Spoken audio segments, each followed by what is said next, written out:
देखिए, तो पॉलिटी में अभी तक 2 क्लास हो गई हैं। पहली प्रस्तावना हो गई है, दूसरा टॉपिक चल रहा है मौलिक अधिकार। मैंने आपसे कहा था मौलिक अधिकार में 4 से 5 क्लास लगेगी। आज दूसरी क्लास है और कल वाली क्लास में हमने डिस्कस किया था मौलिक अधिकारों की विशेषताएं, आर्टिकल 12 और आर्टिकल 13। अगर अभी से चीजें पढ़ के चलोगे तब पेपर तक सिमटेंगी, क्योंकि इन क्लासों का क्वेश्चंस का लेवल वो है कि अगर आप कोई व्यक्ति ये सोचे कि मैं 10 दिन पहले समेट लूंगा, नहीं समेट पाएगा, क्वेश्चन ही नहीं जाएंगे दिमाग के अंदर। तो इसलिए मैं कह रहा हूं पहले से अभी से थोड़ा थोड़ा करके पढ़ते चलो, बहुत समय है। इतना इतना करके भी करोगे ना तो बहुत बेहतरीन चीजें तैयार हो जाएगी। तो 12 और 13 में क्या था समझ में आ गया था। आर्टिकल 12 में राज्य की परिभाषा थी और आर्टिकल 13 में जुडिशियल रिव्यू का कॉन्सेप्ट था, यानी कोई भी कानून अगर मौलिक अधिकारों को सुनने मौलिक अधिकारों का हनन करता है या उल्लंघन करता है तो न्यायपालिका उसे शून्य घोषित कर सकती है। अब हमें बात करने हैं अधिकार। तो अधिकार की शुरुआत होती है आपका आर्टिकल 14 से।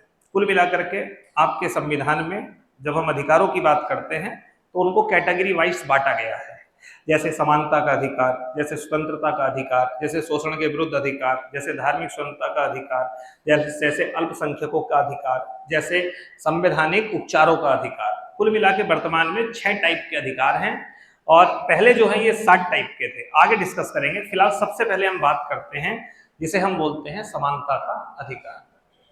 समानता के अधिकार में कुल मिलाकर के 5 आर्टिकल हैं। Article 14, article 15, article 16, article 17, article 18। अब आप पहले समानता का मतलब तो आप समझ रहे होंगे। समानता का मतलब क्या होता है? समानता का मतलब होता है बराबरी से। अब अलग अलग तरीके की बराबरी बोले तो सभी धर्मों के साथ बराबरी, सभी धर्मों में चीजों की बराबरी रहे, ऐसे ही जाति में बराबरी रहे, ऐसे ही लिंग में बराबरी रहे, भाषा में बराबरी रहे, कानून के समक्ष बराबरी रहे, किसी के बीच में छुआछूत ना हो, किसी को अलग से कोई उपाधि ना दी जाए। इस प्रकार से 5 आर्टिकल ऐसे हैं जो कि आपके समानता के अधिकार को स्थापित करने की कोशिश करते हैं। अब इसमें सबसे पहला अधिकार जो है वो है आपका अनुच्छेद 14, जिसे कहते हैं कानून के समक्ष समता का अधिकार। ठीक है, आर्टिकल 14 इसे बोला जाता है इक्वेलिटी बिफोर लॉ। लिखा हुआ जो है वो है कानून के समक्ष समानता। लेकिन एक बात मैं आपसे बता दूं, जो आर्टिकल 14 में जो लिखा हुआ है वैसा है नहीं। विधि के समक्ष क्षमता जो ये आपको लिखा हुआ है आर्टिकल, इसमें 2 प्रकार के अधिकार आपके छिपे हुए हैं। इस बात को मैं आपको समझाता हूं। फॉर एग्जाम्पल, मैं कह रहा हूं कि भाई हमारे देश में कानून के समक्ष क्षमता है, तो इसका क्या मतलब है? कानून के समक्ष क्षमता है, इसका मतलब यह है कि कानून सबके लिए बराबर है, यही तो मतलब है इसका। तो मैं क्या कहूं कि आप भारत में सबके लिए कानून है, तो आप कहेंगे कि सर हाँ है, बिल्कुल है। कोई भी एक मर्डर करेगा तो उसके लिए जो सजा है वो सबको बराबर मिलेगी। ऐसा नहीं है कि कोई अमीर मर्डर कर देगा तो उसको नहीं मिलेगी सजा, गरीब कर देगा उसको मिलेगी, ऐसा थोड़ी है। कानूनी रूप से तो प्रावधान सेम ही है। लेकिन फिर मैं अगर आपको हवाला दूं, मैं आपसे कहूं कि आप देखिए कि जैसे आयकर कानून है, अब आयकर कानून में आप सिस्टम देखिए, जो व्यक्ति गरीब है उन्हें कोई टैक्स नहीं देना पड़ रहा, जो व्यक्ति थोड़ा अमीर है उसे थोड़ा टैक्स देना पड़ रहा है, जो व्यक्ति थोड़ा और अमीर है उसे थोड़ा और ज्यादा टैक्स देना पड़ रहा है। तो आप कहेंगे सर यहां पर कहां है, इसे हम कानून के समक्ष समता कैसे कह सकते हैं? भाई यहां तो आप देखिए ना, कानून में असमानता है। गरीबों के लिए और कानून, अमीरों के लिए और कानून, बाकी वर्गों के लिए और कानून, है कि नहीं? आप समझिए इस सिस्टम को। इसका मतलब हमें इसे व्यापक तरीके से समझने की जरूरत है कि कानून के समक्ष समता का क्या मतलब है। कानून के समक्ष समता के 2 मतलब होते हैं। एक मतलब होता है पहला वाला इक्वेलिटी बिफोर लॉ, कानून से पहले सब समान हैं, चाहे गरीब हो, चाहे अमीर हो, छोटा हो, बड़ा हो, किसी जाति का हो, किसी धर्म का हो, सबके लिए समान कानून होना, कानून से ऊपर कोई नहीं हो सकता, इसको बोला जाता है इक्वेलिटी बिफोर लॉ। ध्यान रखिएगा, ये वाला जो प्रावधान है ये हमने जिस देश से लिया है वो है ब्रिटेन। इस वाले प्रावधान की जो देन है ये है ब्रिटेन का। अब बात आती है, क्या ये कॉन्सेप्ट, ये जो सिद्धांत है ये सकारात्मक है या नकारात्मक? तो इस वाले सिद्धांत को थोड़ा सा नकारात्मक माना जाता है। कैसे? मैं एक एग्जांपल से समझाता हूं। मान लीजिए एक रेस होनी है, मान लेते हैं एक रेस होनी है और उसके कोई नियम बना दिए गए। रेस के क्या नियम है? रेस के नियम ये बनाए गए कि भैया सोमवार के दिन सुबह को 10 बजे रेस स्टार्ट होगी और सभी लोग रेस में जो नंगे पैर हैं वो पार्टिसिपेट करेंगे, यानी बिना जूतों के सब लोग दौड़ेंगे, ऐसे दौड़ेंगे वैसे दौड़ेंगे, ये नियम बना दिए गए, कानून बना दिए गए। अब होता क्या है, उस दिन रेस में कई लोग दौड़ने के लिए आए, लेकिन इसमें 3 लोग ऐसे हैं जो दौड़ना तो चाहते हैं लेकिन उनके पैर में नीचे छाले हैं, उनके पैर में नीचे चोट है, पैर में छाले हैं, खून निकल रहा है। अगर आप पालन करें इस सिद्धांत का, इक्वालिटी बिफोर लॉ, यानी कानून से ऊपर कोई भी नहीं है, चाहे छाले हो, गरीब हो, अमीर हो, तो आप क्या करेंगे? सबसे कहेंगे एक लाइन में आ जाओ और नंगे पैर, चाहे खून निकले या कुछ भी हो, सब दौड़ो। आपने यहां देखा ही नहीं कि जो दौड़ने वाले लोग हैं वो इक्वल नहीं हैं, क्योंकि जो बाकी लोग हैं वो बढ़िया हैं, वो सही हैं उनके पैर, और जो कुछ लोग हैं उनके पैरों में चोट है। तो आप बताइए क्या इनको सबको एक साथ दौड़ाना ये सही बात है? सही बात है या गलत बात है? आप कहेंगे ये बात जो है वो गलत है, और यही कारण है जिस कारण से इस अवधारणा को थोड़ा सा नकारात्मक माना जाता है। ठीक है, अब दूसरा क्या है? दूसरा क्या करा, जब मान लीजिए लोग आए, कुछ ऐसे थे जिनके पैर में छाले थे और कुछ ऐसे थे जिनके पैर में छाले नहीं थे, वो सही थे। तो अब क्या करा, हमने अपना दिमाग लगाया, हमने कहा ठीक है भाई, हम एक काम करेंगे, हम जो जिनके पैर सही हैं उनकी एक अलग रेस करवाएंगे और जिनके पैरों में चोट है, छाले हैं, उनकी एक अलग रेस कराएंगे। यानी एक समान प्रकार के लोगों में समानता और एक समान प्रकार के लोगों में समानता। हमने इनकी रेस अलग कराई, इनकी रेस अलग कराई। यहां भी हमने समानता को ध्यान में रखा, लेकिन हमने इस समानता में मेन देखा कि जिन लोगों पर हम कानून समान रूप से लागू कर रहे हैं, क्या वो एक जैसे हैं कि नहीं है। जब आप इस प्रकार की व्यवस्था का पालन करते हैं तो इसे बोला जाता है इक्वल प्रोटेक्शन ऑफ लॉज, यानी इसे कहा जाता है कानून का समान संरक्षण। दोनों शब्दों में बहुत अंतर है, धरती आसमान का अंतर है। क्या भारत में यह दिखाई देता है? हां, भारत में यह भी दिखाई देता है, कुछ कानूनों में यह दिखाई देता है, कुछ कानूनों में वो दिखाई देता है। ये जिस देश की देन है वो है अमेरिका, ये है अमेरिका की देन, अमेरिका।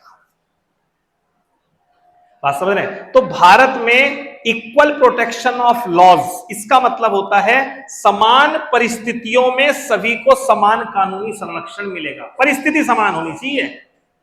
सब अपाहिज हैं, ठीक है, उनके लिए समान कानून। सब गरीब हैं, उनके लिए समान कानून। अमीर हैं, उनके लिए समान कानून। ऐसा नहीं सबको एक ही उसमें ले लिया, चाहे गरीब है, अमीर है, ये है, सबको एक बना के कानून बना दिया।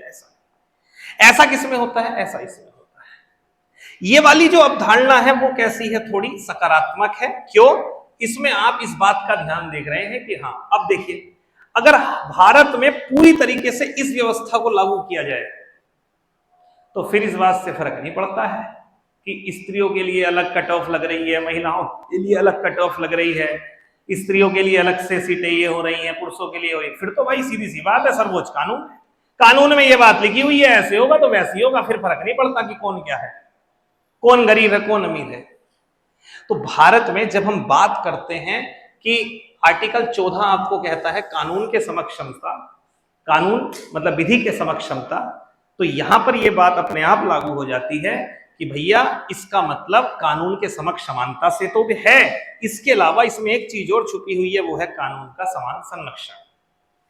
जैसे कोई व्यक्ति कह दे कि सर ये तो गलत बात है, मेरे घर के पास में एक व्यक्ति रहता है, उसे कोई टैक्स नहीं देना पड़ता और मुझसे टैक्स लिया जाता है, और वो कोर्ट में पहुंच जाए, बोले जी ये तो विधियों का समान वो है ही नहीं, विधियों की कहां बताओ सर्वोच्च है, उससे टैक्स नहीं ले रहे, मुझसे टैक्स ले रहे हैं, ये तो असमानता है ना। तो कोर्ट कहेगा कि जनाब समझिए आप, ये जो इनको मिल रहा है इसे बोलते हैं हम इक्वल प्रोटेक्शन ऑफ लॉज, यानी समान परिस्थिति वाले लोगों को कानून का समान संरक्षण, और उसके तहत जो है ऐसा किया जा सकता है। तो महिलाएं सब हैं, जनरल वर्ग की सब महिलाओं के लिए कानून समान होगा, एससी वर्ग की सभी महिलाओं के लिए कानून समान होगा क्योंकि वो समान परिस्थिति में है। जनरल वर्ग के सभी पुरुषों के लिए कानून समान होगा। बात समझ रहे हैं? लेकिन सबके साथ एक जैसा नहीं। ठीक, इतनी बात समझ में आ गई दोनों में। एग्जाम में यहां से क्वेश्चन पूछेगा ये व्यवस्था कहां से ली गई है और ये व्यवस्था कहां से ली गई है, ये अमेरिका से ली गई है और वो व्यवस्था वहां से ली गई है ब्रिटेन से। ठीक है, ठीक है, ये देन ही बेसिकली ब्रिटेन की है कानून के समक्षम का। इसका मतलब होता है कानून से ऊपर कोई भी नहीं है। प्रोफेसर डाइसी हुए हैं, उनका एक सिद्धांत था जिसे विधि का शासन कहते हैं और उसी से एक कॉन्सेप्ट लिया गया है। खैर, अब बात आती है क्या कुछ अपवाद हैं इसके। हाँ, कुछ अपवाद हैं। जैसे फॉर एग्जांपल के लिए हम राष्ट्रपति और राज्यपाल की बात करते हैं। कुछ मामले में आप राज्यपाल और राष्ट्रपति के ऊपर कुछ प्रोसीजर स्टार्ट नहीं कर सकते। जैसे मान लीजिए उनका किसी नाम आ जाता है, किसी अपराध में कुछ होता है, तो कुछ मामलों में उन्हें छूट दी गई है कि किसी कोर्ट में उनके खिलाफ कोई प्रक्रिया स्टार्ट नहीं हो सकती, शुरू नहीं की जा सकती। तो ये एक अपवाद है। इस अपवाद का रीजन क्या है? इस अपवाद का रीजन है उनका एक विशेष पद, क्योंकि एक विशेष पद है। आप समझिए, तुरंत किसी के शिकायत करने पर एक प्रोसीजर स्टार्ट कर दी, राष्ट्रपति के खिलाफ सम्मन भेज दी कि भाई साहब आ जाओ, पुलिस उठाने पहुंच गई, तो क्या देश का कोई सिस्टम रहेगा कि नहीं रहेगा? नहीं रहेगा ना।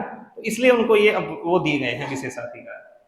दूसरा, कुछ लोगों को और दिए जाते हैं, जैसे जो विदेशी राजदूत हैं, जो दूसरे देशों के जो उनकी एम्बेसी में लोग रहते हैं, राजदूत, जैसे मान लो अमेरिका के हैं, वहां के लोग हैं, वो यहाँ रह रहे हैं, उनको भी कुछ विशेषाधिकार हैं। क्या विशेषाधिकार? वो ये है कि देखो वो यहाँ के रूल तो जानते नहीं, कल के दिन को मान लो उनसे कुछ क्राइम हो जाए, कुछ ऐसा जो वहां पे लीगल है और यहाँ वो इलीगल है, तो ऐसी कंडीशन में अब क्या होगा भैया, उनको थोड़ा सा छूट देनी पड़ेगी। तो इस कारण से जो विदेशी राजदूत हैं, जो हाई कमिश्नरी या हाई कमीशन में जो है वो नियुक्ति उनकी मिली हुई है, तो ऐसे कुछ भी लोग हैं तो उनको क्या है, कुछ विशेषाधिकार दिए गए हैं। आम लोगों की तरह उन पे कार्रवाई नहीं होगी कि हाँ भैया तुमने ये तोड़ दिया, चालान बनेगा तुम्हारा, लाओ चलो ठीक है, नहीं तो 6 महीने जेल में, नहीं तो 2000 चालान जमा करो। नहीं, कुछ मामलों में उनको क्या दी गई है, छूट दी गई है। तो ये क्या है, आर्टिकल 14 के कुछ उल्लंघन है, बट उल्लंघन का कारण समझिए क्या है। ठीक है, यह है रूल ऑफ लॉ, कानून का शासन की अवधारणा जो आधारित है वो कहां, किस पर आधारित है? ब्रिटेन पर खास तौर पे। पर ध्यान रखिएगा, ब्रिटेन से जो लिया है हमने, वो लिया है इक्वालिटी बिफोर लॉ और इक्वल प्रोटेक्शन ऑफ लॉ, यानी कानून का समान संरक्षण, ये कहां से लिया है हमने? अमेरिका से लिया है। क्लियर? आर्टिकल 14 के बारे में कुछ बातें क्लियर हुई क्या है? ठीक है, नेक्स्ट। तो विधि, अच्छा एक क्वेश्चन और आ जाता है, एक आता है, ये लिखा हुआ है विधि का समान संरक्षण, तो क्या यहां पर मतलब केवल कानून से है? क्या केवल यहां मतलब उसी कानून से है जो संसद बना रही है या राज्य बना रहा है, या फिर सरकार अगर कोई घोषणा कर दे, कोई कृत्य कर दे तो उससे भी है? तो ध्यान रखना, यहां लिखने के लिए केवल कानून लिखा गया है, विधि लिखा गया है, लेकिन चाहे विधि हो या सरकार के द्वारा कोई किया गया कार्य हो, सरकार के द्वारा किए गए कार्य में भी आर्टिकल 14 का उल्लंघन नहीं होना चाहिए। बात समझ रहे हैं? मान लो सरकार कोई ऐसा कार्य कर रही है, ठीक है, कोई ऐसा कार्यपालिका से जुड़ा हुआ काम कर रही है जिसमें अलग लोगों के लिए वो अलग कानून का पालन करे, अलग लोगों के लिए अलग कानून का पालन करे, तो ध्यान रखना वो भी आर्टिकल 14 का उल्लंघन हो जाएगा और ऐसे में व्यक्ति कहां जा सकता है? कोर्ट जा सकता है। तो यहां पर केवल विधि से मतलब नहीं है, यहां है कि सरकार या संसद या राज्य विधानमंडल कोई भी ऐसा कानून बनाए जो कि अलग अलग लोगों के लिए अलग अलग हो, मेरी बात समझिएगा, जो कि आर्टिकल 14 का उल्लंघन करता हो, तो व्यक्ति कहां जा सकता है? कोर्ट जा सकता है। यानी मनमाना रवैया राज्य नहीं कर सकता आर्टिकल 14 के तहत कानून से रिलेटेड। अभी क्वेश्चन करेंगे तो इस बात को आप और जानेंगे। ठीक है, नेक्स्ट अगला है आर्टिकल 15। आर्टिकल 15 बहुत व्यापक है। आर्टिकल 15 में कुल मिलाकर 6 अनुच्छेद हैं। Article 15(1), article 15(2), article 15(3), article 15(4), article 15(5) और आर्टिकल 15(6). एक एक करके डिटेल में आप समझिए क्या है। देखिए, आर्टिकल 15(1) जो है वो सीधा कह रहा है कि राज्य भेदभाव, सीधी सी बात है, समानता का अधिकार है। तो आर्टिकल 15 ये कह रहा है कि राज्य भेदभाव नहीं करेगा लोगों में, खास करके देश के नागरिकों में कोई भेदभाव नहीं करेगा। एक बात ध्यान रखना, आर्टिकल 15, 16 और 19, 29, 30 ये वो है जो केवल भारतीय नागरिकों के लिए है। तो पहली बात तो ये है, ये वाला जो आर्टिकल है वो केवल और केवल किसके लिए है? केवल नागरिकों के लिए है, यानी ये विदेशियों के पास नहीं है, केवल नागरिकों को मिला हुआ है ये वाला अधिकार। ये पहली बात है। आर्टिकल 14 ध्यान रखना, भारतीयों को भी मिला हुआ है और विदेशियों को भी, ये बात नोट कर लेना। यानी विधि का अधिकार वो किसी विदेशी को भी है, कानून के समक्ष क्षमता का अधिकार विदेशी को भी है। अगर कोई विदेशी व्यक्ति से यहाँ पर कोई रहे, उससे कोई क्राइम हो जाए तो उस पर भी वही कानून लागू होगा जो हम पे लागू है, उसे अधिकार है उस चीज का। 15 केवल भारतीय नागरिकों को है। अब क्या कह रहा है 15 कि राज्य किसी नागरिक के साथ भेदभाव नहीं करेगा। अब बात आती है जी भेदभाव कैसे नहीं करेगा, तो कुछ पॉइंट लिख दिए हैं कि 5 आधारों पे भेदभाव नहीं करेगा। यानी इस आर्टिकल में जो आर्टिकल 15(1) है, इसमें आपको याद रखने हैं 5 आधार, 5 रीजन है जिनके आधार पे भेदभाव नहीं किया जाएगा। कौन कौन से 5 आधार हैं? जैसे धर्म है, धर्म के आधार, कोई किसी भी मामले में धर्म के आधार पे कोई भेदभाव नहीं होगा। भाई हिंदू के साथ अलग, मुस्लिम के साथ अलग, ईसाई कोई भेदभाव नहीं होगा। दूसरा है जाति, जाति के साथ कोई भेदभाव नहीं होगा। अगला है वंश, कोई अलग वंश का है, कोई दूसरे वंश का है। मान लो होते हैं ना वंश, हम देखते हैं कि भाई हाँ ये तो उस वंश के हैं, ये तो सूर्यवंशी है, चंद्रवंशी है, अलग अलग वंश है, वंश के आधार पे भी कोई भेदभाव नहीं होगा। ठीक है। लिंग यानी सेक्स, चाहे ये महिला है ये पुरुष है, इस आधार पे भी कोई भेदभाव नहीं होगा।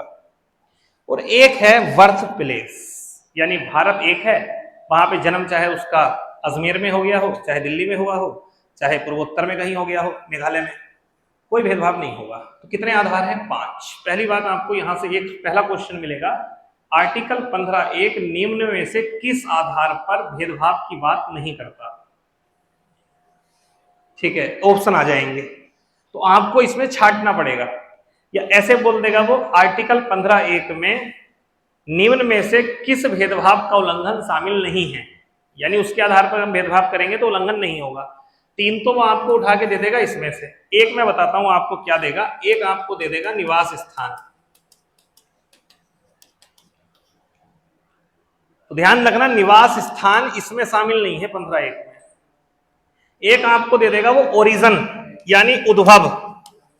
उद्भव क्या है? बच्चा कैसे पैदा हुआ है किसी, भाई हम सब एक तरीके से थोड़ी आए हैं, कुछ का नेचुरल बर्थ हुआ है, कुछ का हो सकता है कि ऑपरेशन से हुआ, कुछ का हो सकता है कि आगे चल के टेस्ट ट्यूब बेबी मिले, ये भी तो उद्भव हो गया। यानी उद्भव के आधार पे क्या भेदभाव किया जा सकता है? नहीं किया जा सकता है। निवास स्थान के आधार पे भेदभाव किया जा सकता है? नहीं किया जा सकता। ध्यान रखना ये दोनों चीजें नहीं है आर्टिकल 15(1) में।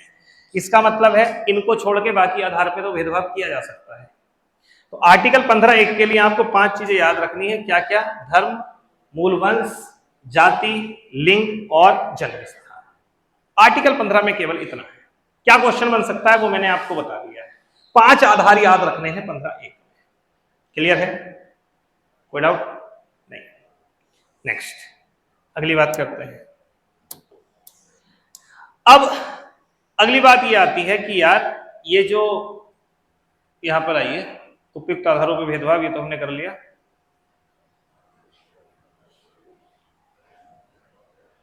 हाँ, अब बात आती है 15 पर।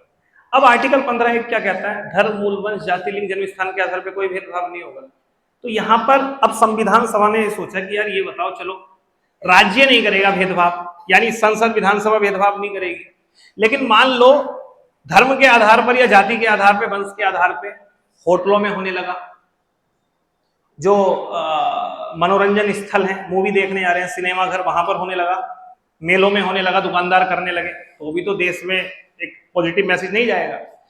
तो फिर यहां पर एक आर्टिकल 15(2) और लिख दिया गया और कहा गया 15(2) में कि देखो भैया 15(1) में तो राज्य नहीं करेगा भेदभाव, जो राज्य है, राज्य की परिभाषा आपने डाल दी आर्टिकल 12 में। 15(2) में कहा गया कि भैया कुछ निजी लोग भी हैं जो भेदभाव नहीं करेंगे। फॉर एग्जाम्पल के लिए जैसे दुकानदार हैं, वो कोई भेदभाव नहीं करेंगे उस आधारों पे, उन 5 आधार पर, धर्म, मूल वंश, जाति, लिंग, जन्म स्थान के आधार पर भेदभाव नहीं करेंगे। सार्वजनिक रेस्टोरेंट, ये वाले भी भेदभाव नहीं कर सकते। रेस्टोरेंट वाला ये नहीं कह सकता तू हिंदू है मैं तुझे नहीं खिलाऊंगा, तू मुस्लिम है मैं तुझे नहीं खिलाऊंगा, नहीं कर सकता, या तू इस जाति का मैं नहीं खिलाऊंगा, उसके खिलाफ आप जा सकते हो कोर्ट, आपका ये फंडामेंटल राइट का उल्लंघन हो गया आर्टिकल 15(2) का। ऐसे ही होटल, आप जाए रूम लेने के लिए, वो आपको मना नहीं कर सकता। वो अलग बात है कि जान के वो रीजन और कुछ कह दे कह दे कि भैया ये हो रहा है वो हो रहा है, लेकिन ये नहीं कहेगा मैं इसलिए नहीं दे रहा हूं। ऐसी तरीके से सार्वजनिक मनोरंजन के स्थल, जितने भी मनोरंजन के स्थल होते हैं, जैसे मैंने बताया सिनेमा घर है और कई सारी चीजें होती हैं, वो सब ठीक है। इसके अलावा जो राज्य की निधि से संचालित जो सार्वजनिक कुएं हैं सरकार के, ग्राम समाज की जमीन पर जो तालाब हैं, जो नल हैं, जो सड़क हैं, जो स्नानाघर हैं आदि का उपयोग करने से वंचित नहीं किया जा सकता। अब आप कहेंगे सर मान लो मैंने पर्सनल अपने घर में कोई कुआं बनवा रखा है, अपने घर में नल लगा रखा है, मैं मना कर सकता हूं? हाँ मैं कर सकता हूं। रीजन, मैं तो व्यक्तिगत हूं, आप समझिएगा। लेकिन दुकान, रेस्टोरेंट, होटल ये लोगों के लिए है, यहां पर मैं भेदभाव नहीं कर सकता हूं, ठीक है। दूसरी बात, ऐसी चीजें जो सार्वजनिक है, मान लो कई लोग क्या करते हैं गांव में, जैसे मान लो ब्राह्मण का परिवार है, कुआं उसके सामने है, लेकिन कुआं जो है वो सरकारी है, तो वो क्या कर लेते हैं, रोकते हैं बाकी की, तू पानी यहां से नहीं भरेगा। वो गलत है, वो उल्लंघन हो जाएगा, क्योंकि वो जो कुआं है वो किसका है, राज्य की निधि से बना हुआ है, वो सरकारी कुआं है, तो वैसे में वहां पे भेदभाव नहीं होगा। तो ये है आर्टिकल 15(2), ध्यान रखिएगा। आर्टिकल 15(2) खास करके निजी व्यक्तियों के संस्थानों पर लागू होता है, और आर्टिकल 15(1) किस पे लागू होता है, आपका जो राज्य है उस पर। राज्य नहीं करेगा भेदभाव, सरकार नहीं करेगी, राज्य सरकार नहीं करेगी, वो सब ठीक है। बात समझ में आ रही है इसको, ठीक है। जैसे फॉर एग्जाम्पल के लिए मंदिर के पास बने सार्वजनिक तालाब में किसी जाति विशेष को स्नान करने से रोकना अनुच्छेद 15(2) का उल्लंघन है। वो व्यक्ति कहां जा सकता है, कोर्ट जा सकता है, ठीक, क्लियर। नेक्स्ट अगली बात करते हैं आर्टिकल 15(3).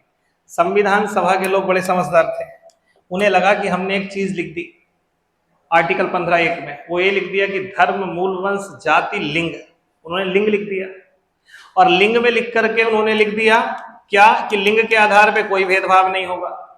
अब यहां तो ये आर्टिकल 15(1) के स्टेटमेंट से ये क्लियर हो गया ना कि भैया चाहे मेल हो चाहे फीमेल हो, दोनों में कोई भी भेदभाव नहीं हो सकता। अब संविधान सभा ने कहा ऐसा लिखना तो अपने आप में गलत हो जाएगा, तो उन्होंने आर्टिकल 15(3) में एक अपवाद लिख दिया, एक अपवाद डाल दिया। और 15(3) में एक अपवाद क्या डाला गया, वो अपवाद ये डाला गया कि भैया राज्य जो है वो महिलाओं और बच्चों के लिए विशेष प्रावधान कर सकता है। तो 15(3) आपके संविधान सभा ने लिख दिया और ये कह दिया कि इसे आप आर्टिकल 15(1) का उल्लंघन मत समझना, ठीक है। फॉर एग्जाम्पल के लिए जैसे मान लो महिलाओं के लिए कई बार आरक्षित होती हैं सीटें, अब माताओं को लाभ मिलता है जब मां बनती है, भाई जब बच्चे का जन्म होता है तो मां बनी, बाप भी तो बना है।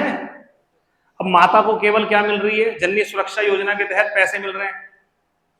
अब पिता कहे जी हमें भी चाहिए, बच्चा तो हमारा भी है, 50% योगदान हमारा भी है गुणसूत्रों में, तो हमें भी बराबर की वो चाहिए, तो वहां पर क्या आएगा कि भैया महिलाओं के लिए विशेष प्रावधान किया जा सकता है। ऐसी बसों में सीट क्या जी महिलाओं के लिए, पुरुषों को क्यों नहीं? वो सब इसलिए किया जा रहा है क्योंकि आर्टिकल 15(3) उनको इजाजत देता है ये करने की। ऐसे जो बच्चे हैं पूरी वयस्क नहीं हुए हैं, तो उनको कई हद तक उनको छूट दी गई है कई मामलों में, ठीक है। तो आप कहेंगे जी ये तो गलत है, बच्चों को छूट मिल रही है बड़ों को नहीं मिल रही है, तो भैया देखिए सीधी सी बात है, ये लिखा गया है आर्टिकल 15(3) में, महिला व बच्चों के लिए राज्य क्या कर सकता है, विशेष प्रावधान कर सकता है। तो अब तो बात ही खत्म हो गई। अब तो सरकार चाहे महिलाओं को फ्री में ऋण उपलब्ध कराए, महिलाओं को चाहे कोई भी सुविधा दे, या ये वाली कॉन्सेप्ट हो जाए कि लेडीज इज फर्स्ट, कुछ भी हो, महिला पहले, ये वो कोई भी कॉन्सेप्ट हो, वो सब किससे चल रहा है, आर्टिकल 15(3) से चल रहा है। तो 15(3) जो है वो महिलाओं के लिए एक बहुत पॉजिटिव आर्टिकल है, और पुरुष समाज इसे अपना दुश्मन समझते हैं, ठीक है। कुछ, सब नहीं कुछ, क्लियर। अब आ जाओ अनुच्छेद 15(4), बड़ा जबरदस्त है। और क्यों आया आप सोचिए, संविधान अभी बन के ताजा तैयार हुआ है, बिल्कुल गरम गरम है, ठीक है, और लागू हुआ है 26 जनवरी 1950 को। यहां तक के आर्टिकल पहले से थे, 15(1), 15(2), 15(3), 15(4), 15(5), 15(6) ये बाद में जुड़े हैं। बात आती है जी 15(4) को क्यों जोड़ना पड़ गया, 15(4), और वो भी प्रथम संशोधन से 1951 में जोड़ दिया। मैंने कहा 50 में लागू हुआ है और 51 में करना पड़ गया, क्या प्रावधान है देखिएगा, राज्य सामाजिक और शैक्षणिक रूप से पिछड़े वर्गों, ठीक है, अनुसूचित जाति अनुसूचित जनजाति के लिए विशेष प्रावधान कर सकता है। ये प्रावधान जो है वो किया गया। अब ये क्या मामला था इसको समझिएगा। मद्रास में 1927 में प्रावधान लाया गया था। वो प्रावधान था वहां आरक्षण का। आरक्षण ये था कि जो जाति है वहां पे जाति आरक्षण दिया जाता था 1927 के समय से। कोई बात नहीं, भारत में संविधान लागू हो गया। अब 1951 का समय था। एक ब्राह्मण बालिका थी जिसका नाम था चंपक दोराइजन। चंपक दोराइजन ये बड़ा फेमस केस है, एग्जाम में आ भी सकता है। तो इसने जो है वो क्या किया, आपका अपने कॉलेज में एडमिशन के लिए अप्लाई किया, नंबर बहुत जबरदस्त, लेकिन हुआ क्या कि इसको सीट नहीं मिली, क्योंकि पहले से उस कॉलेज में रिजर्वेशन का कॉन्सेप्ट चल रहा था। अब रिजर्वेशन मिलना आर्टिकल 15 का उल्लंघन है। अभी तक आपने 15(3) में कहीं ये बात थोड़ी है SC ST को आरक्षण मिलेगा, कुछ नहीं है। तो उसको जो है वो एडमिशन नहीं मिला। रीजन क्या था? क्योंकि आरक्षण के आधार पे सीटें जो थी वो अन्य लोगों को दे दी गई थी। अब ये बालिका बड़ी परेशान हो गई। तब इस बालिका ने कोर्ट का रास्ता अपनाया। बालिका कोर्ट गई और कोर्ट में बालिका ने कहा कि आर्टिकल 15(1) कहता है कि धर्म, मूलवंश, जाति, लिंग, जन्मस्थान के आधार पर कोई भेदभाव नहीं होगा। धर्म, मूलवंश, जाति। लेकिन मद्रास के कॉलेजों में जाति के आधार पर आरक्षण दिया जा रहा है। तो क्या ये 15(1) का उल्लंघन है कि नहीं? बिल्कुल है।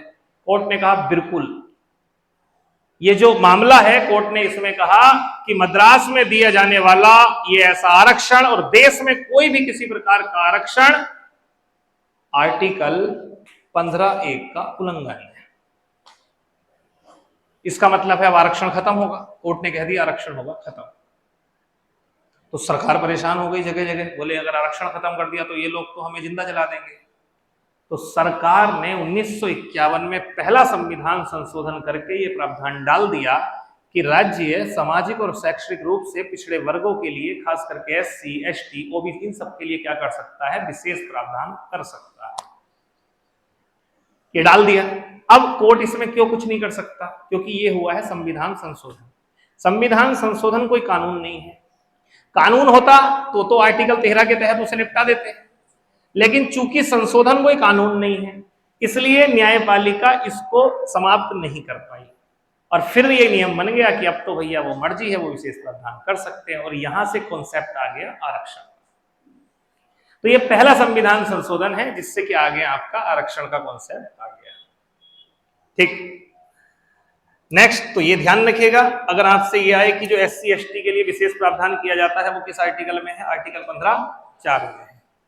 आर्टिकल अगर 15(5) क्या है? ये सरकार लेके आई थी 2005 में 93वां संविधान संशोधन, और इससे ये प्रावधान किया गया कि अब जो निजी संस्थान हैं, प्राइवेट इंस्टीट्यूट हैं, उनमें भी पिछड़े वर्गों के लिए सीटें आरक्षित होंगी। यानी जो शैक्षणिक और सामाजिक रूप से पिछड़े वर्ग हैं उनके लिए सीटें आरक्षित होंगी। अलग से इस बात को डाल दिया गया आर्टिकल 15(5) में। लेकिन अब यहां पर यह बात आती है कि जो 15(5) के तहत मान लीजिए होता है ना SC ST के लिए, आप देखेंगे इंजीनियरिंग कॉलेज में, मेडिकल कॉलेज में होती है सीटें, रिजर्व होती है। ये कौन से आर्टिकल से है पता है? आर्टिकल 15(5). लेकिन एक बात यहां पर यह आती है, क्या ये सभी प्रकार के निजी पर आधारित है, मतलब लागू होता है? हाँ होता है। लेकिन ध्यान रखिएगा वो विद्यालय अल्पसंख्यकों का नहीं होना चाहिए। अब ये कहेंगे जी अल्पसंख्यकों का क्या मतलब है?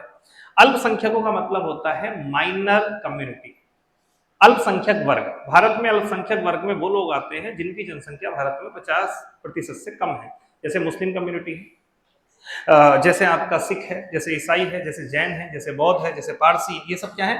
अल्पसंख्यक है। हिंदू को छोड़ के भारत में सब अल्पसंख्यक है। मान लीजिए किसी विश्वविद्यालय की स्थापना अल्पसंख्यक समुदाय ने करी है अपने लिए, मुसलमानों ने अपने लिए कोई यूनिवर्सिटी बनाई है, मेरी बात समझिएगा। तो अब क्या है, वहां पर आर्टिकल 15(5) लागू नहीं होगा। बात समझ रहे हैं? तो अगर मैं कोई विश्वविद्यालय बनाऊं, कल को यूनिवर्सिटी बना दूं, कल को कोई कॉलेज बना दूं, ध्यान रखिएगा कोई मेडिकल कॉलेज बनाऊंगा, वहां पर सेम ये आर्टिकल 15(5) लागू होगा, क्योंकि मैं माइनॉरिटी में नहीं आता हूं। लेकिन मुस्लिम समुदाय अपने अल्पसंख्यकों के लिए कोई विद्यालय बनाते हैं वहां पर आर्टिकल 15(5) लागू नहीं होगा। बात समझ में आ रही है ये वाली? क्लियर है? नेक्स्ट है 15(6). ये तो मैंने जुड़वाया है अभी कुछ समय पहले, बड़े परेशान थे बच्चे जनरल वाले।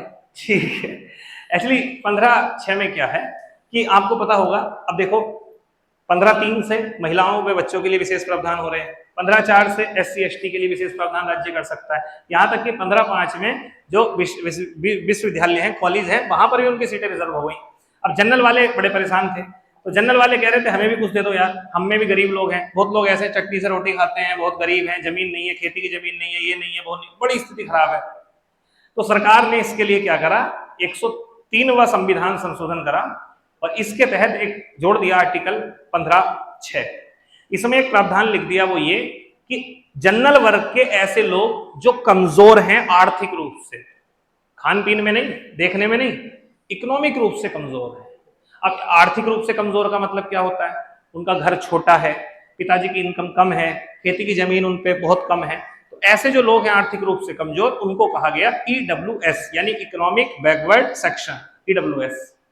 और कहा गया कि EWS को भी अब क्या मिलेगा, जो नौकरी होगी उसमें उनके लिए प्रावधान किया जा सकता है, यानी EWS के लिए भी सरकार क्या कर सकती है, कुछ विशेष प्रावधान कर सकती है। तो EWS के लिए मान लो कोई चीज सस्ती मिल रही है, सब्सिडी ज्यादा मिल रही है, ये मिल रहा है, देखते हो ना EWS के लिए ये चीजें हैं, ये छूट है, ये सब किसके तहत हो रहा है, इसके तहत हो रहा है। तो कुल मिलाकर के आर्टिकल 15 मुझे लगता है आपको समझ में आ गया होगा। आर्टिकल 15(1) धर्म, मूल, वंश, जाति, लिंग, जन्म स्थान के आधार पर किसी के साथ कोई भेदभाव नहीं किया जाएगा। आर्टिकल 15(2) ये जो भेदभाव है ये कुछ निजी सेक्टरों पर भी लागू होगा, खास करके दुकान है, रेस्टोरेंट है, होटल है, यहाँ तक कि सरकारी पूंजी से बने तालाब हैं, कुएं हैं, नल हैं, ये सब है, इन पर भी लागू होगा। आर्टिकल 15(3) महिला व बच्चों के लिए राज्य विशेष प्रावधान कर सकता है। आर्टिकल 15(4) जो SC ST पिछड़े वर्ग है उनके लिए राज्य विशेष प्रावधान कर सकता है। आर्टिकल 15(5) जो संस्थान है, निजी संस्थान, उसमें सीटें रिजर्व होंगी। और आर्टिकल 15(6) वो ये है कि EWS के लिए भी राज्य क्या कर सकता है, विशेष प्रावधान कर सकता है। ये पूरा है आर्टिकल 15। ठीक, नेक्स्ट उसके बाद आता है आगे आर्टिकल 16। ठीक है, आर्टिकल 16। अब देखो आर्टिकल 16 क्या है, आर्टिकल 15 से 16 किस प्रकार अलग है। पहली बात तो ध्यान रखना, 15 भी केवल नागरिकों के लिए है और 16 भी केवल नागरिकों के लिए है। ये वाला भी केवल नागरिकों के लिए है, ओनली फॉर इंडियन सिटीजन्स के लिए है ये वाला एक्ट। ओनली केवल किसके लिए, ओनली भारतीय नागरिकों के लिए है, भारतीय नागरिकों के लिए। ठीक है, अब ये क्या कहता है, पहले वाले ने क्लियर कर दिया असमानता नहीं होगी, कोई भेदभाव नहीं होगा। अब दूसरा वाला कह रहा है कि सभी को अवसरों की समानता मिलेगी। अब सरकार सबको जो अवसर देगी उनमें समानता रखी जाएगी। बात 15 से जुड़ा हुआ है, लेकिन यहां बात आती है जी अवसर का क्या मतलब है। अवसर का मतलब है जो सरकार नौकरियां निकालती है, जो भर्तियां निकालती है, उन सब में सभी लोगों के साथ क्या रखी जाएगी, समानता। तो आर्टिकल जो 16 है इसमें भी कई सारे आर्टिकल हैं। ठीक है, इसमें भी एक आर्टिकल नहीं है, इसमें कई सारे आर्टिकल है, एक एक करके बात करते हैं। पहला आर्टिकल है 16(1), वो क्लियर कर रहा है लोक नियोजन के विषय में समता।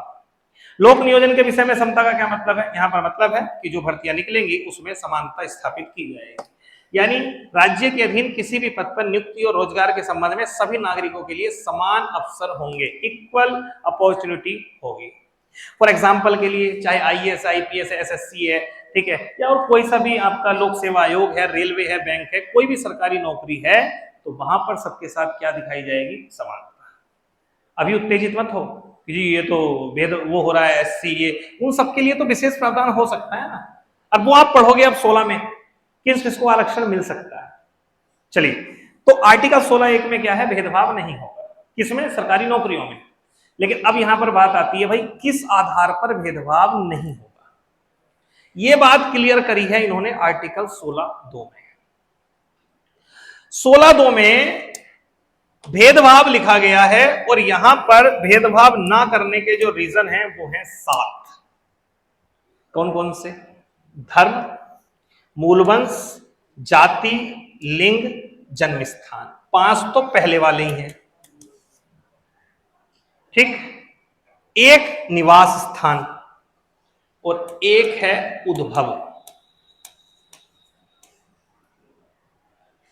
कैसे उसका उद्भव हुआ है, इस आधार पर भी भेदभाव कल के दिन को नहीं करा जाएगा। कल के दिन को सरकार एक नियम बना दे, क्या फॉर्म निकाल दे यूपीएससी और कह दे भैया कि इसे वो नहीं देंगे जिनका जन्म जो है वो टेस्ट ट्यूब बेबी से हुआ है, जिनका जन्म इन पात्र निषेचन से हुआ है वो नहीं, ऐसा नहीं कर सकते। उद्भव कैसे हुआ है किसी का, उस आधार पर जो है वो भेदभाव नहीं होगा। तो आर्टिकल 15(1) के तहत भेदभाव पर रोक कितने आधार पर है? 5। लेकिन यहां पर कितने आधार पर है? 6, सॉरी 7। कितने बढ़ गए हैं? 2। निवास और सब याद आएंगे अगर पेपर किसी ने मेरे जैसे व्यक्ति ने सेट कर दिया ना यूपीएससी का, तो जीभ इतनी बाहर आ जाएगी लोगों की। मैं हकीकत बात बता रहा हूं। कोई भी अगर एक ढंग के व्यक्ति ने पेपर सेट कर दिया ना, तो जितने लोग आज तक पॉलिटी 5 साल से पढ़ रहे हैं सबकी इतनी बाहर जीभ लटकेगी, हिल ही नहीं रहा, हो ही नहीं रहा, समझ ही नहीं आ रहा क्या है। इसलिए अपनी अप्रोच को थोड़ा सा, जैसे मैंने क्वेश्चन अब बताता हूं कैसे आ जाएगा। क्वेश्चन ही आ जाएगा, चंपक दोराइजन मामले ने संविधान के किस आर्टिकल को प्रभावित किया? तो किसको किया है? 15(4). वो नहीं होता तो 15(4) आता क्या? नहीं आता। अभी आप याद करिए, अभी जो पीछे एक पेपर हुआ था, किस चीज का पेपर था? एसएससी का था, पता नहीं किस चीज का पेपर था, ठीक है, शायद आरओ वाला था। उसमें जो पेपर में जो क्वेश्चन पूछा हुआ है ना, वो ये 16(2) वाला ही तो पूछा हुआ था। किसी ने अगर दिया हो तो 15(5) पूछा हुआ था, ठीक है। मतलब एक उसमें क्वेश्चन दे रखा था, 16(2) का था ना, उसमें क्या दे रखा था पता है? राज्य, धर्म, जाति, वंश, लिंग और ये भी लिख रखे थे कि आधार पर भेदभाव नहीं करेगा। ये किस आर्टिकल में है? हर बच्चा पढ़ा हुआ होता है कि ये 15(1) में है, क्योंकि उसने धर्म, मूल, वंश, जाति ये पढ़े होते हैं, रटते तो है नहीं। और उसमें ऑप्शन क्या था? 15(1) भी दे रखा था, 15(2) भी दे रखा था, 16(1) भी दे रखा था, 16(2) भी दे रखा था। आंसर क्या होता है इसका? 16(2). बच्चे लगा के आए 15(1) और भाई धूमधाम से ये कह रहे मस्त गया। इसलिए कह रहा हूं, आप पहले तो ये मान के बैठो आपको पॉलिटी नहीं आती। जब तक ये स्वीकार नहीं करोगे ना, मैं उनको कह रहा हूं जो पढ़े हुए हैं पॉलिटी, जब तक आप ये नहीं मान लो कि मैं पॉलिटी नहीं आती, तब तक नहीं सीख पाओगे। और मैं कह तो रहा हूं, तुम्हारे साथ के जो बच्चे हैं जो ये कह रहे हैं उन्हें बहुत पॉलिटी आती है, उनसे करवाओ तो ये सीट देंगे। अकेले कर क्या ना भाई, ये वाली दे देना, आज वाली ले जाके, ठीक है। चलिए, दी किसी ने करवाई किसी फ्रेंड से क्वेश्चन? चलो खैर मत दो, अपनी तैयारी करो, ठीक है। और मेरा मानना है इस लेवल से पॉलिटी और मूल विधि केवल आप ही पढ़ पाओगे और कोई नहीं पढ़ पाएगा। इतना मैं अपने से बोल दे रहा हूं आपको, ठीक है। गौरव जी, अब ऐसी कैसी बातें कर, मैं रियल बता रहा हूं ना, ठीक है। चलिए, तो यहां समझिए, यहां पे मैं क्या बता रहा हूं आपको कि ये आर्टिकल 16(2) कितने आधारों पर भेदभाव की बात करता है? 7 आधार पर, ठीक है। अब मामला समझो, 7 आधार में इन्होंने निवास भी डाल दिया। तो आर्टिकल 16(1) लिख दिया कि नौकरियों में कोई भेदभाव नहीं होगा। आर्टिकल 16(2) में लिख दिया 7 आधारों पर भेदभाव नहीं होगा। अब संविधान को, सभा को लगा, बोले यार एक बात बताओ, कुछ राज्य ऐसे हैं वहां पर हमें भेदभाव करना पड़ जाएगा उन लोगों के हितों में। फॉर एग्जाम्पल के लिए मान लो जम्मू कश्मीर के लोग हैं, या जम्मू कश्मीर नहीं, हिमाचल प्रदेश के लोग हैं, पहाड़ी लोग हैं, वहां पे तो संसाधन नहीं है। मान लो वहां पे नौकरी निकली और बाहर के राज्य वालों ने फॉर्म भर दिया। दिल्ली वाले लोग तो ज्यादा पढ़े लिखे होंगे, वो जाके यहाँ पर पेपर दे दें, वो सब जॉब यहाँ की ले लेंगे। उससे क्या होगा? हिमाचल प्रदेश के लोगों को हिमाचल में जॉब नहीं मिलेगी भाई, क्योंकि निवास, डोमिसाइल, अगर आप डोमिसाइल के आधार पर भेदभाव नहीं करोगे, निवास स्थान के आधार पर भेदभाव नहीं करोगे, तो पूर्वोत्तर के सब राज्यों की, पहाड़ी सब राज्यों की नौकरी प्लेन वाले खा जाएंगे। हमारे यहाँ तो स्कूल है ना, पढ़ने के संसाधन है, उनके पास तो कुछ नहीं है, हम पेपर दे के आएंगे, निकाल देंगे।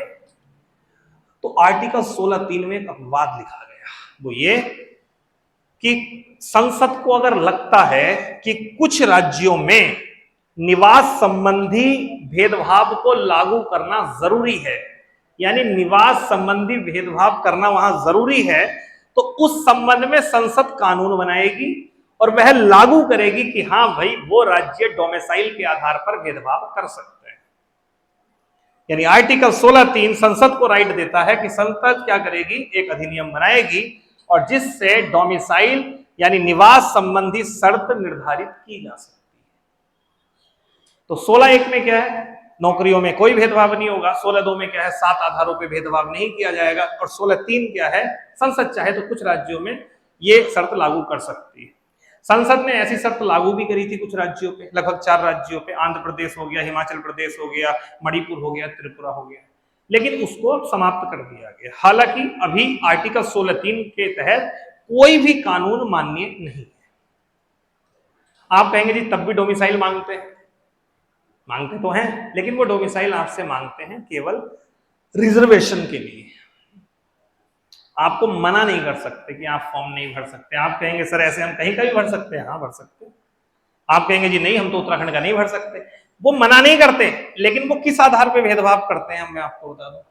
उत्तराखंड में एक नियम लागू कर दिया, जिसने हाई स्कूल इंटर वहां से कर रखा होगा वही फॉर्म भर सकता है, चाहे वो यूपी का हो चाहे वो दिल्ली का हो। अब क्या है भैया, 7 आधारों में कहीं शिक्षा थोड़ी लिखी हुई है, ऐसे करते हैं भेदभाव। पंजाब में फॉर्म भरने जाओगे उनकी एक है, हमारे लिए जरूरी है कि कंपलसरी भाषा होनी चाहिए, यानी आपको वो आनी चाहिए, उसका हम वहां पर क्या लेंगे, टेस्ट लेंगे। अब यहाँ धर्म, मूल वंश, जाति, लिंग, जन्मस्थान, इन सब पे भाषा है क्या, वो कंपलसरी कर देते हैं। आप दक्षिण में साउथ में जाओगे, साउथ में वो भाषा कर देंगे वहां की तेलुगु, कन्नड़, ये इस तरीके से वो हमको बाहर कर देते हैं। बाकी डायरेक्ट डोमिसाइल के आधार पे कोई हमको नहीं रोक सकता। बात समझ रहे हैं इस बात को, ठीक है। नेक्स्ट अगला है आर्टिकल 16(4). यहां से फिर सिलसिला होता है अब आरक्षण का शुरू। चलिए 16(4), ठीक है। 16(4) क्या कह रहा है, सेम 15(4) क्या कह रहा था, 15(4) क्या कह रहा था, 15(4) कह रहा था, आप याद करिए, सामाजिक आर्थिक रूप से पिछड़े हुए जो वर्ग हैं, एससी, ओबीसी, एसटी, इनके लिए क्या करा जा सकता है, विशेष प्रावधान किया जा सकता है। 16(4) ये कह रहा है कि अब नौकरियों में एससी, एसटी, ओबीसी के लिए आरक्षण की व्यवस्था की जा सकती है। यानी जहां पर 16(1), 16(2) बात कर रहा था कोई भेदभाव नहीं होगा, 16(4) ने क्लियर कर दिया जी, इसमें आप एससी, एसटी, ओबीसी को शामिल मत करिए, वो कमजोर है, उनके पैरों में छाले हैं, इसलिए उनको हम अलग ही कर देते हैं, उनको अलग तरीके से बना करके उनकी कट ऑफ अलग लगाएंगे।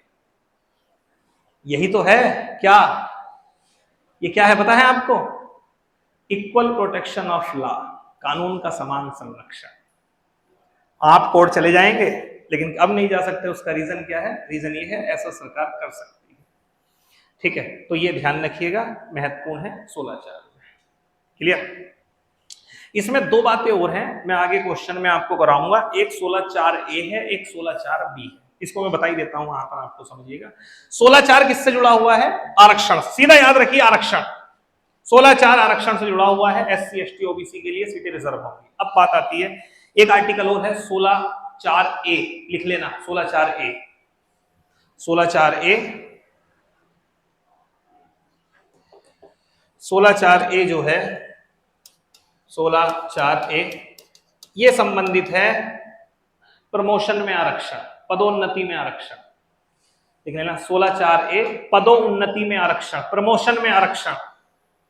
ये क्या होता है, प्रमोशन में आरक्षण, समझ लो, प्रमोशन में आरक्षण।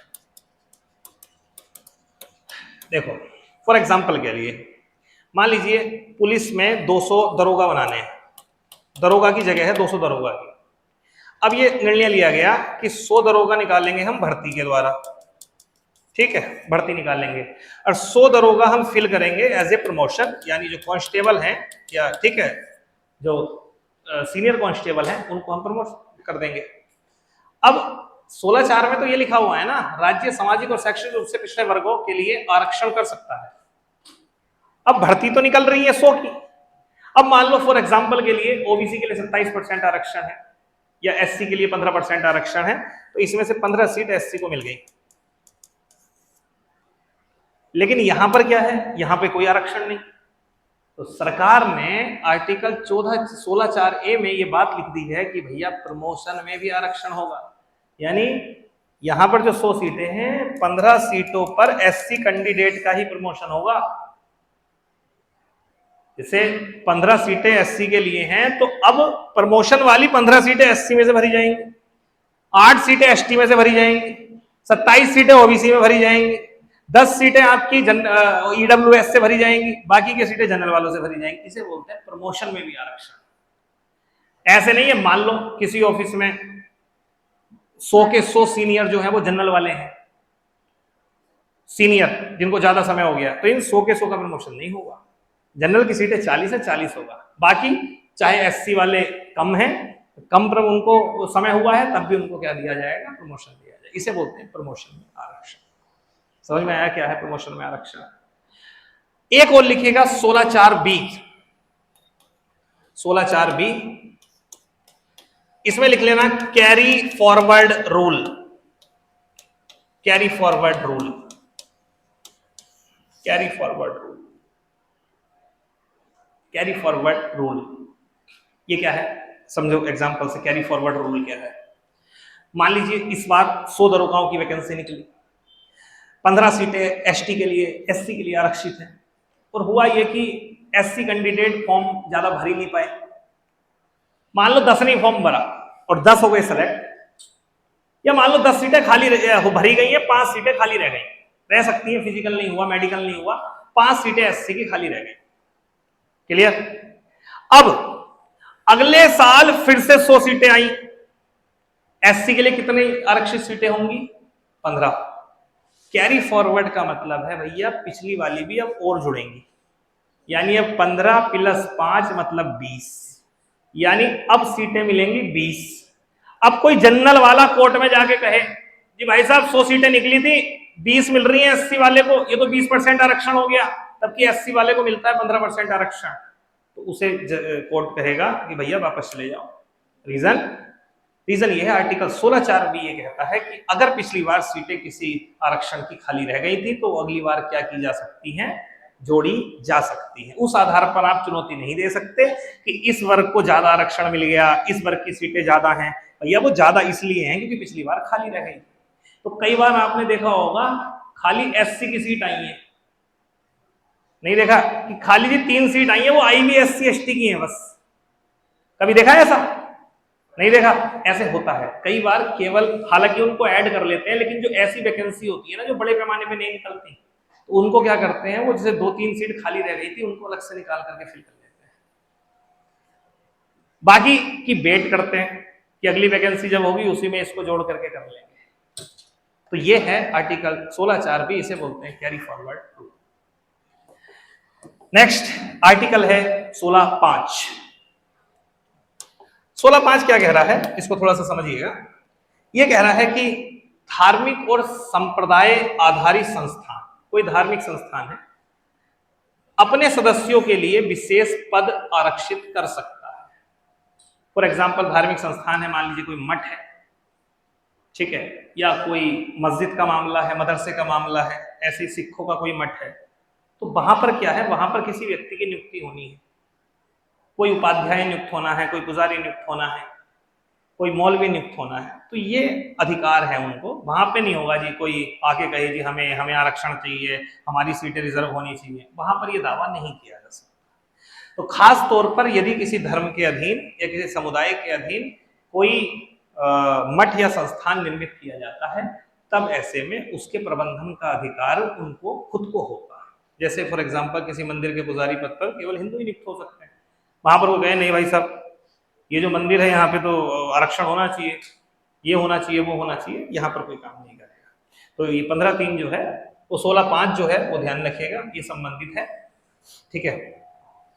नेक्स्ट अगला है फिर फाइनल 16(6), ये उसी से जुड़ा हुआ है जिससे 15(6) कह रहा है कि राज्य ईडब्ल्यूएस के लिए आर्थिक रूप से कमजोर लोगों के लिए विशेष प्रावधान कर सकता है, और 16(6) कह रहा है ईडब्ल्यूएस को नौकरियों में कितना प्रतिशत आरक्षण मिलेगा, 10% आरक्षण दिया जाएगा, ठीक है, क्लियर।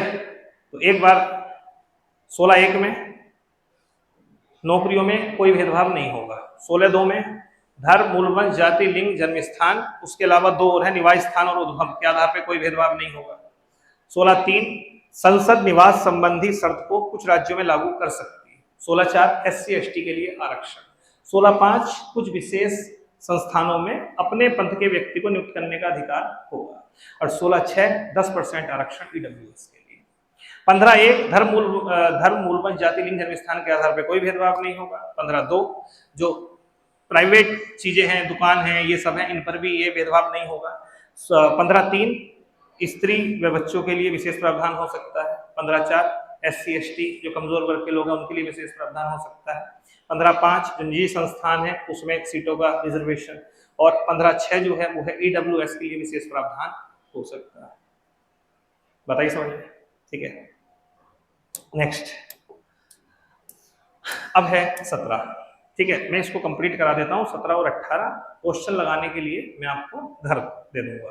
ठीक है, क्वेश्चन आप घर से लगाना। लगभग कितने क्वेश्चन है लास्ट में सीट में? देखो कितने हैं? 40। मुझे लगता है कि 40 में से आप आराम से 30 क्वेश्चन कर पाओगे।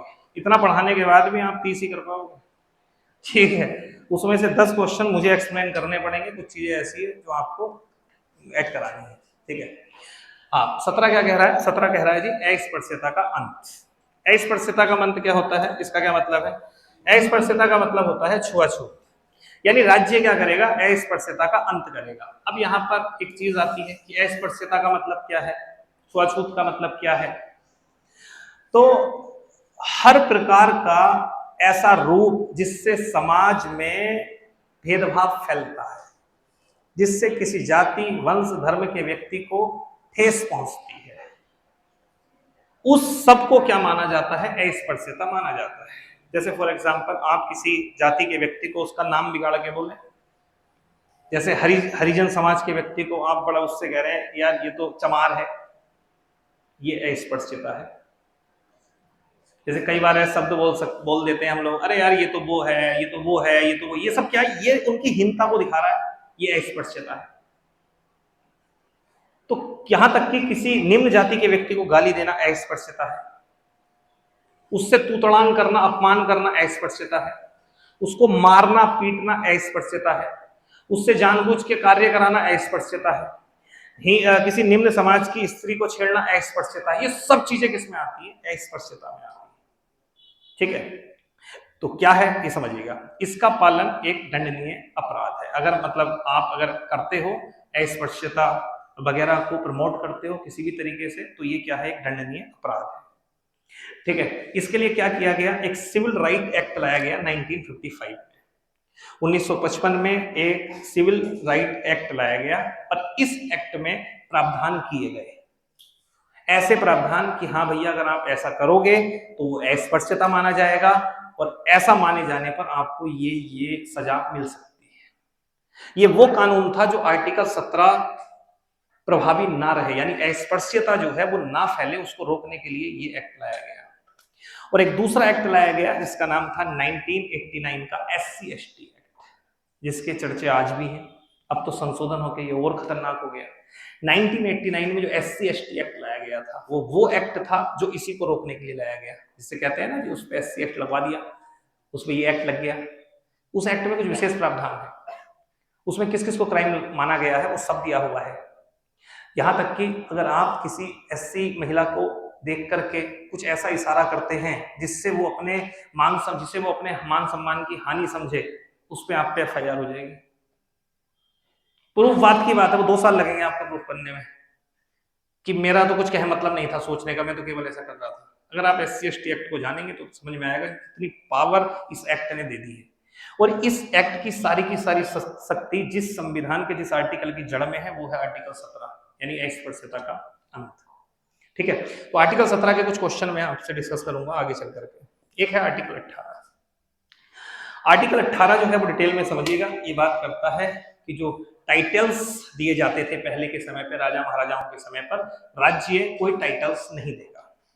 टाइटल्स क्या होते हैं? पहले टाइटल्स की परिभाषा समझिए, उपाधियों की परिभाषा क्या होती है। राजा के द्वारा, किसी विधायी शक्ति के द्वारा या सरकार के द्वारा आपको एक अलग से एक नाम दिया जाना, और वो ऐसा नाम जिसका प्रयोग आप ऑन डॉक्यूमेंट्स कर सकें, यानी वो हमेशा के लिए वो नाम आपके नाम से हर जगह जुड़ जाए, उसे हम कहते हैं टाइटल। हर चीज का मतलब टाइटल नहीं होता। फॉर एग्जाम्पल के लिए कोई तेज दौड़ने वाला है, उसे मोदी जी ने कह दिया अरे ये तो भैया उड़न परी है, या ये तो ये एक्सप्रेस है, उसे हम टाइटल नहीं कहेंगे।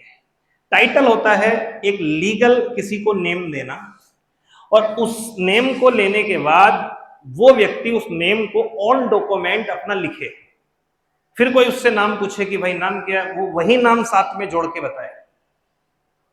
On document high school inter की मार्कशीट तक में मैं कहूं कि उसका नाम चेंज हो जाए, तो ये क्या है, ये है टाइटल देना। आर्टिकल 18 कहता है कि राज्य किसी को टाइटल नहीं देगा। आर्टिकल 18 में 4 खंड हैं, 1 2 3 4।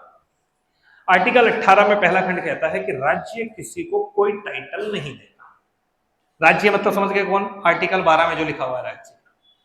लेकिन 2 क्षेत्रों में टाइटल दिए जा सकते हैं, पहला शिक्षा, दूसरा सेना। शिक्षा और सेना में टाइटल दिए जा सकते हैं, उनमें टाइटल दे उल्लंघन नहीं है। फॉर एग्जाम्पल के लिए अगर आप पीएचडी करते हो तो आपको एक टाइटल मिलता है जिसे डॉक्टर कहते हैं।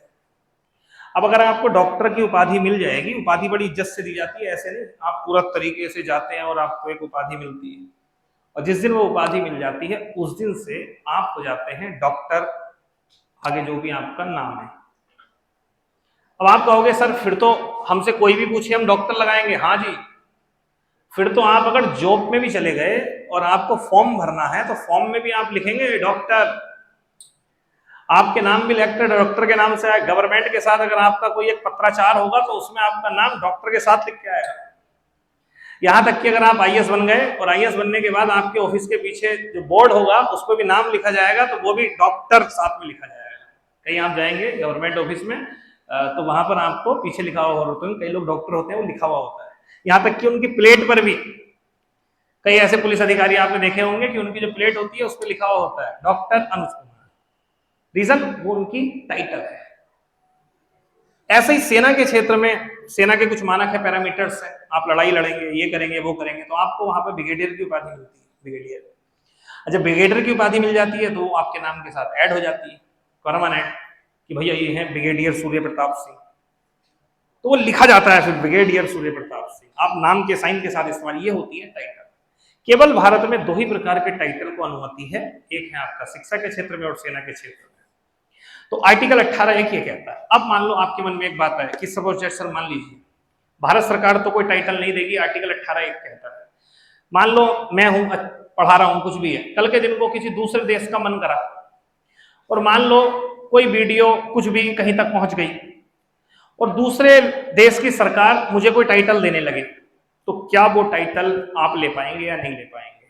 तो मैं कहूंगा नहीं। 18(2) ये कहता है भारत का कोई नागरिक विदेश से मिलने वाली किसी उपाधि को ग्रहण नहीं करेगा, यानी विदेश से मिलने वाली उपाधि को भी मैं ग्रहण नहीं कर सकता हूं।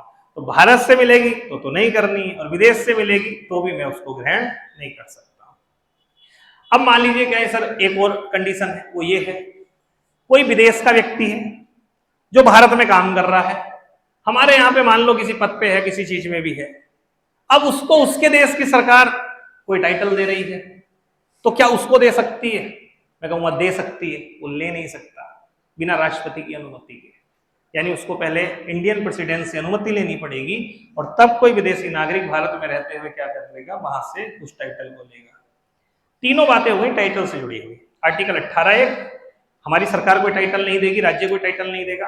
18(2) भारत के किसी नागरिक को विदेशियों के द्वारा कोई टाइटल दिया जाता है तो उसको ग्रहण वो नहीं कर सकता। और तीसरा जो है, कोई विदेशी नागरिक भारत में है, भारत के सेवा के अधीन है, उसको विदेश से कोई अगर टाइटल मिलता है तो वो राष्ट्रपति की बिना अनुमति के उसे ग्रहण नहीं कर सकता, और सामान्यतः नहीं करेगा। एक चौथा और है 18(4). मान लो ये तो टाइटल की बात हो गई, अगर विदेश से हमारे यहाँ के किसी व्यक्ति को कोई उपहार मिलता है या कोई पद दिया जा रहा है या कुछ भी ऐसी चीज दी जा रही है, गिफ्ट हो, कुछ हो, तो क्या उसे हम ले सकते हैं, ग्रहण कर सकते हैं? हाँ, लेकिन राष्ट्रपति की अनुमति के बाद। राष्ट्रपति की अनुमति से पहले। तो कुल मिलाकर के ये है आर्टिकल 18। अब यहाँ पर एक डिबेट उठ आती है कि सर जो भारत रत्न होते हैं, जो पुरस्कार पद्म श्री मिलते हैं, क्या ये टाइटल है? जैसे हम कहते हैं किसी ने भारत रत्न जीत लिया तो हम कहें भारत रत्न विजेता अटल बिहारी वाजपेयी। तो कोर्ट में ये मामला पहुंचा, जब ये शुरू में दिए जाते थे ये पुरस्कार, कोर्ट में ये मामला गया, एक व्यक्ति ने रिट डाली कि ये पुरस्कार आर्टिकल 18 का उल्लंघन है, 18(1) का। कहा गया है राज्य किसी को टाइटल नहीं देगा और ये टाइटल दे रहे हैं भारत रत्न विजेता, पद्म श्री विजेता। कोर्ट ने क्लियर कर दिया कि देखो भारत रत्न, पद्म श्री, पद्म भूषण, पद्म विभूषण ये किसी प्रकार के उपाधियां नहीं हैं। ये क्या है? ये आपको आपके कार्य के लिए सम्मानित करने वाले प्रतीक चिन्ह है, पुरस्कार है, ये कोई टाइटल नहीं। यानी आप भारत रत्न या पद्म श्री विजेता ऐसे चीजों का प्रयोग ऑन डॉक्यूमेंट्स लीगल नहीं कर सकते। बस समझ रहे हैं? वो अलग बात है सम्मान में नाम ले दे कोई व्यक्ति कि श्री श्री 108, ठीक है, और भारत रत्न विजेता और ऐसे नाम करके, वो अलग बात है, ऐसे बोल दे, लेकिन डॉक्यूमेंट्स में वो नहीं। तो कुल मिलाकर के ये कहानी थी जो ये थी। अब आते हैं समानता के अधिकार की विशेषताएं। तो 1 मिनट और दे दो मुझे बस। समानता के अधिकार की विशेषताएं। पहली विशेषता, भारतीय लोकतंत्र का मूल आधार है। समानता तो मूल आधार है, तो ये बहुत इंपॉर्टेंट है। आर्टिकल 14 से लेकर आर्टिकल 18 तक नागरिकों को समान अवसर और अधिकार देता है, ठीक है, ये एक प्रमुख विशेषता है। नकारात्मक अधिकार है। समानता का अधिकार ज्यादातर क्या है? नकारात्मक है। मैंने आपको बताया था ना, मौलिक अधिकार सकारात्मक और नकारात्मक दोनों है। ये ज्यादातर नकारात्मक है। क्यों? क्योंकि ये राज्य को रोक रहे हैं। राज्य धर्म, मूल, वंश, जाति के आधार पे ये नहीं करेगा, राज्य वो नहीं करेगा, राज्य उपाधि नहीं देगा, ये नहीं देगा, यानी राज्य को बांध के रख रहे हैं। इसलिए इनको क्या माना जाता है? नकारात्मक। और कुछ अधिकार ऐसे हैं, राज्य ये करेगा, राज्य लोगों को निःशुल्क शिक्षा देगा, यहां पर उनसे कह रहा है खुलो, जो करना है करो, ये है सकारात्मक। इसलिए समानता का अधिकार एक प्रकार का कैसा अधिकार है? आपका नकारात्मक। नकारात्मक का मतलब या निगेटिविटी से नहीं, आप सोचे कि निगेटिविटी, लास्ट में वो उसका अर्थ पॉजिटिव से ही है, लेकिन चूंकि रोक रहा है इसको, उसको हम नकारात्मक मान रहे हैं। कुछ हद तक सकारात्मक भी है, जैसे कमजोर वर्गों को विशेष संरक्षण देता है कि उनके लिए ये करेगा, महिला और बच्चों के लिए करेगा, तो जहां बात आ रही है उनके लिए ये करेगा, वो करेगा, वहां पर सकारात्मक भी है। यानी समानता का अधिकार दोनों प्रकृति का है, सकारात्मक और नकारात्मक दोनों। विदेशी भी अनुच्छेद 14 का लाभ उठा सकते हैं, सिर्फ नागरिक ही नहीं। आर्टिकल 14 का अधिकार ये उठा सकते हैं। ध्यान रखना, समानता के अधिकार में केवल 2 अधिकार हैं जो केवल भारतीय नागरिकों के लिए हैं, एक आर्टिकल 15 और एक आर्टिकल 16। क्लियर? तो मुझे लगता है कि ये समानता का अधिकार जो है वो आपका क्लियर हुआ होगा। और इसके जो क्वेश्चन है नीचे 40 क्वेश्चन, ये सीट टेलीग्राम पे आपको मिल जाएगी, ये क्वेश्चन लगाना। और मैं कह रहा हूं, मैं इस